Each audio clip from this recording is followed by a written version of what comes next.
Me gustaría proponer una pregunta que me planteo desde que fui directora de escuela y a partir de esa pregunta poder proponerles algunos consejos para pensar la gestión, que muchas veces es un camino solitario y está bueno acompañarnos en ese camino. Y la pregunta que me planteo es por qué desde los equipos directivos, desde la gestión en las escuelas en general nos cuesta tanto salir de la demanda permanente y trabajar en forma reactiva, tratando de atajar todas las pelotas que el afuera nos va imponiendo, porque nos cuesta tanto poder pensar y soñar las escuelas en el mediano plazo, soñarlas, imaginarlas, salir del aquí y ahora, de la coyuntura y poder pensar más allá de eso. Creo que tiene que ver con la multiplicidad de funciones, con los tiempos que son muy escasos y todo eso lo que hace es que vayamos trabajando en pos de lo que la afuera nos impone y el riesgo de esto es que eso determine nuestra agenda. Entonces quería proponerles algunos consejos, algunas amarras, como dice el colega Blechmar, para pensar cómo hacer para no dejar caer, en ese intentar atajar todas las pelotas, no dejar caer las pelotas importantes, porque tendemos a atajar las urgentes, pero muchas veces en ese camino se caen las importantes. El primer consejo que quisiera darles tiene que ver con aprender a jerarquizar. Esto es a establecer prioridades y a no perder esas prioridades en el camino, como decíamos antes, dejando caer lo importante en pos de lo urgente, ¿no? Y esto tiene que ver con, a veces, ser selectivos también frente a lo que recibimos en las escuelas. A veces decimos sí a todo. El otro día me decía una directora, a mí me cuesta decir no frente a la demanda, pero entonces pensábamos juntas, si decimos que sí a todas las demandas, algo le estamos diciendo no. Por ejemplo, lo primero que resignamos en general es la observación de clases, el acompañamiento al docente adentro de lo que pasa y acontece adentro del aula. Eso es lo primero que resignamos frente a las urgencias que se imponen. Entonces aprender también a ver cuándo decimos sí y cuándo decimos no, qué puede esperar y qué no.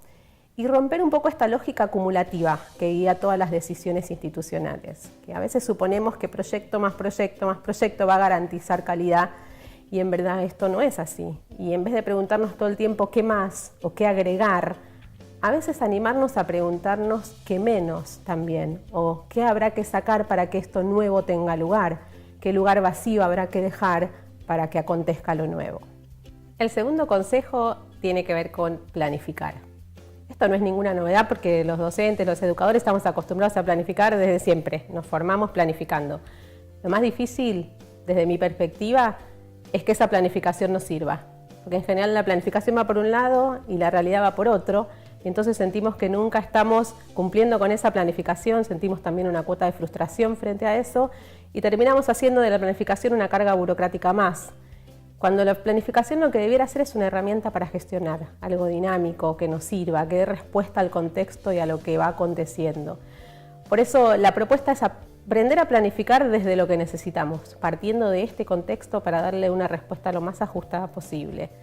Pero no una planificación rígida, una planificación que marque la hoja de ruta, que marque hacia dónde vamos, que sea lo suficientemente clara para marcar ese lugar hacia donde nos queremos dirigir, pero también lo suficientemente flexible para permitirnos hacerle todos los ajustes necesarios en función de lo que va pasando, que tenga en cuenta el emergente, que tenga en cuenta lo imprevisto, que tenga en cuenta que hay un área que no vamos a poder controlar y que sea nuestra hoja de ruta que nos vaya guiando.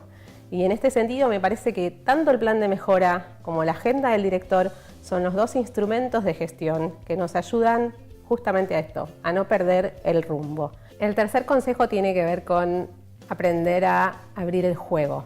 Esto es aprender a armar equipos, a ver con quiénes contamos adentro de la institución, darles un lugar, trabajar junto a ellos. Muchas veces los equipos directivos sentimos cierta omnipotencia frente a las situaciones, como si pudiéramos resolver todo solos, cuesta pedir ayuda, cuesta decir también que algunas cosas no las sabemos, que no lo sabemos todos, como decía un director mendocino, ¿no?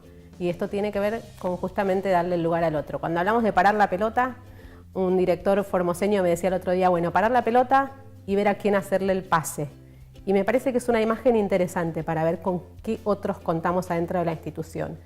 Aprender a construir equipos es algo que decimos mucho, pero cuesta implementarlo porque los equipos, dice Bernardo, no se decretan, se construyen. Y esto habla de que esto es un punto de llegada. No encontramos un equipo armado cuando entramos a una organización. Esto requiere un trabajo, requiere un hacer, una gestión para construir estos equipos. El cuarto consejo tiene mucha relación con el primero, es hacer foco. Foco en la dimensión pedagógica muchas veces postergada en el hacer del día a día. Tiene mucho que ver con las prioridades y con no perder de vista cuál es el sentido de la tarea, enseñar más y mejor, función que si nosotros como escuela no cumplimos, no cumple nadie. Y esto es poder acompañar a los docentes, recuperar esa función pedagógica y ese rol pedagógico de los directores, estando al lado del docente, caminando al lado de él y también ayudándolo en su hacer, evitando las culpabilizaciones y trabajando en pos de una cultura más cooperativa dentro de las escuelas. Hay algo que en general es bastante característico en las instituciones, que es la famosa frase de yo en mi aula hago lo que quiero. Y el otro día un colega se hacía una pregunta que a mí me parece interesante para pensar, que es si cada uno hace lo que quiere o cada uno hace, en todo caso, lo que puede. Y en esta pregunta, ahí cobra mucha relevancia nuestro rol, ¿no? Tratando de entre todos trabajar por una enseñanza cada vez mejor y para cada uno de nuestros alumnos. Y el quinto y último consejo tiene que ver con aprender a proteger los tiempos en las instituciones educativas. El tiempo es uno de los recursos más escasos que tenemos, junto con la energía. Y todo lo que ponemos en un lugar, necesariamente lo sacamos de otro. Por eso es verdad que los tiempos son muy escasos, pero también la pregunta es cómo los usamos esos tiempos. Y hacer un análisis riguroso, reflexivo, cuantificar el uso de tiempos en las escuelas, tanto el uso del tiempo en la agenda de los directivos como el uso del tiempo en el aula, y poder pensar cómo estamos aprovechando este recurso tan escaso que tenemos en las instituciones educativas. Ojalá estos consejos nos puedan ayudar a construir gestiones cada vez más proactivas, abandonando este modo de responder a las demandas todo el tiempo y recuperando las prioridades que tenemos en las escuelas. Hay una pregunta que me parece importante tener siempre presente en el hacer cotidiano, que es qué puede esperar y qué no. Y tener siempre claro que el alumno es el centro y el eje de nuestra tarea. Yo sé que no es sencillo, por eso hay como dos premisas que también me parece importante dejar claras. Una, que gestionar es complejo, es difícil y por eso es bueno acompañarnos en ese camino, muchas veces solitario, como decíamos al principio. Y la segunda, que también esto se puede aprender con el tiempo. Así que de a poquito las mejoras son graduales, las mejoras auténticas en las escuelas, las que se sostienen en el tiempo, son las que van sucediendo de a poco. Así que de a poco.